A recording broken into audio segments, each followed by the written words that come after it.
Modems, routers. They're those hot electric bricks covered in dog hair that live in the corner of your living room. You don't know what they do, you don't know which one you actually have, and yet they are a huge reason you're watching this video right now. Most people think modems and routers are the same thing. They are not. Imagine the internet is a foreign country. Different language, different rules, nothing makes sense. You don't speak the language, the internet doesn't speak yours, so you hire a translator. That's the modem. The modem sits at the border between your house and the internet.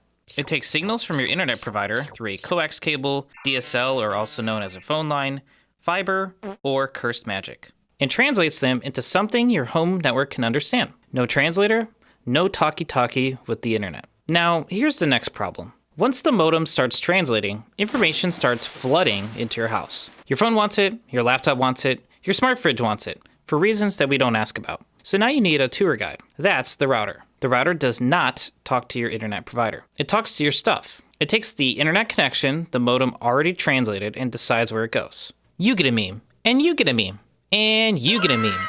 Now let's talk about Mrs. Wi-Fi. She's the most misunderstood character in this entire story. She gets blamed for everything. My Wi-Fi is slow. My Wi-Fi is broken. Wi-Fi ruined my life. So let's clear this up right now. Wi-Fi is not the internet. Wi-Fi is just how your devices talk to the router, unless they are literally plugged into the router. It's a wireless conversation happening inside of your house. When your phone connects to Wi-Fi, it's not talking to Google. It's talking to the router like, "Hey bestie, can you get me to the internet?" And the router goes, "Sure, hold on, let me ask the modem." And that little back and forth, that's not a joke. That is literally how your internet works. So let's slow it down for just a second and look at what each part actually does. The modem is the only thing in your house that talks directly to your internet provider. You know, companies like Verizon or AT&T who have all the monies. Modem is short for modulator, demodulator, which sounds terrifying. So everyone just says the word modem because words are hard. Now here's the important part. Everything inside your house speaks digital. Ones, zeros, and vibes.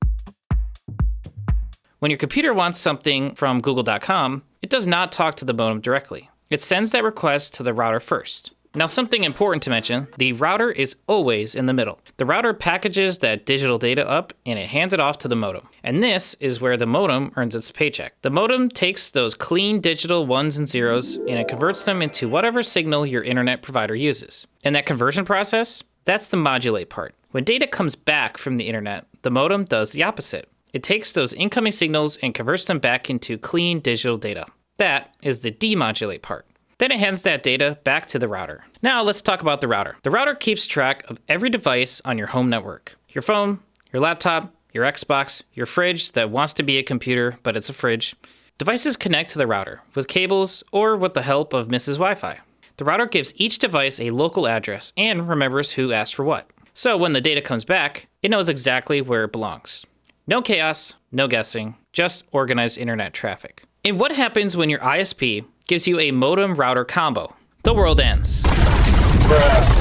Just kidding. It's the same thing. It's just one box doing two jobs. He's stressed, he's underpaid, and everyone blames him when the Wi-Fi drops. Now let's have a quick talk before we wrap this up. When people say, "My Wi-Fi sucks," 9 times out of 10, it's not the modem, it's not the internet. It's usually your router is in a terrible spot, your walls are built like a medieval fortress, or your ISP gave you a combo box that is older than that 2003 Chevy Impala sitting in your driveway right now. So yes, separate modem and router setups can be better. But no, your combo box is not evil. It's just tired. Alrighty, let's have a final recap. The modem talks to your internet provider, translates internet signals, lives at the border between your house and the internet.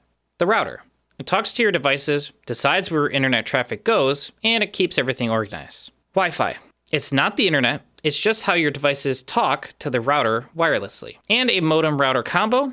Well, same stuff, one box, twice the stress. So the next time someone says, "My Wi-Fi is broken," you can confidently respond with, "Have you considered blaming the router instead?" This will immediately make you the coolest person at the party and everyone will want to be you. If this video finally made modems and routers make sense, hit the like button so the algorithm knows you understand networking now. Or don't, you're still pretty cool for sticking around this long regardless. Either way, I'll see you in the next one.